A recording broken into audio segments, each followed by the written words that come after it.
name is Eugenie Trowbridge. I'm an author and I'm also a writing coach.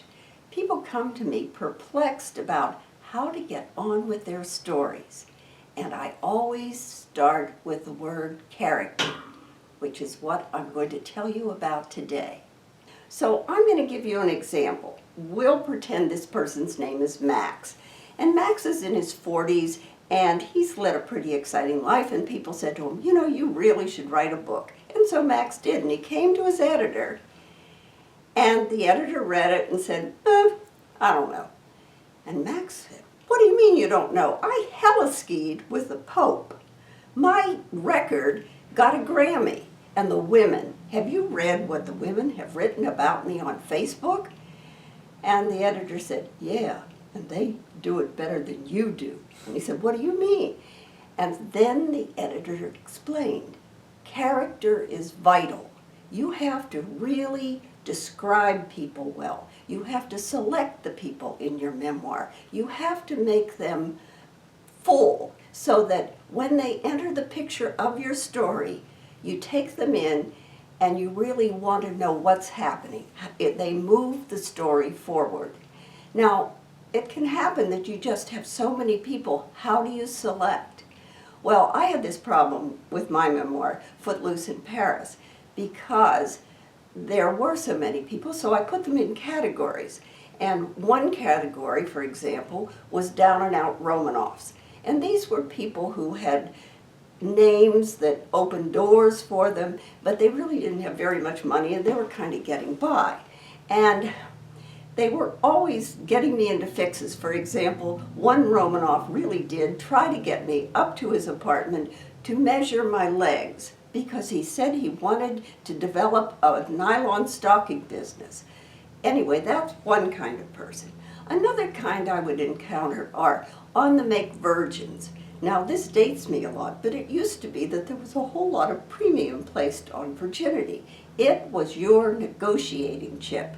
And what I would find is these girls had it parsed out of how much they should do in order to pull the man along and see that the only way it was really going to get interesting is if they married them. So that's another kind of person, and I picked the most interesting example of that. So there you have two sorts of people, and then there were remittance men and women. Now this comes from the 19th century, when you had families who had some sort of ramshackle son and they wanted to get rid of him, and so they would pay him to live in the newly formed United States, so they would be out of the picture and they didn't have to apologize for his activities. Well, Americans were doing this in reverse. When I was in Paris, for example, an acquaintance showed up at Christian Dior where I was working, and she was 8 months pregnant. And it turned out her family just didn't want to have to explain the pregnancy. So they gave her the money and said, go to Europe and have the baby. That's a very interesting kind of person, of how they recreate themselves. Now, what makes a character interesting? Why didn't Max's book work? Well, it's all in how many details and how you put the details in. And I'm going to give you an example here of a very good use of character. This is called The Last Time I Saw Paris. It was written in 1942, and it's a classic. Now, what we have here is a description of a scrub woman who worked at the Café Saint Michel, which opened at 5 in the morning. While some of the early risers huddled around the counter to swallow their coffee, often spiked with cheap watered rum or cognac, and to munch fresh, crisp rolls, Eugenie, a pale, brown-eyed scrub woman, not yet 40, was on her knees beside an ill-smelling pail, faithfully scrubbing the black back floor. She wore drab gray clothes. They were formless, and they reeked of eau de cavelle. Her breasts sagged. Her hands and wrists were raw and red and caustic. Her feet were clad in worn felt slippers. When she was facing away from the crowd and a little of her white legs showed, some gruff-voiced teamster or bargeman would joke about her derriere. One could not help overlook her derriere. She would just fling them a look and some reproachful repartee. She slept in a sort of mop closet in the rear of the establishment, with the door bolted tightly.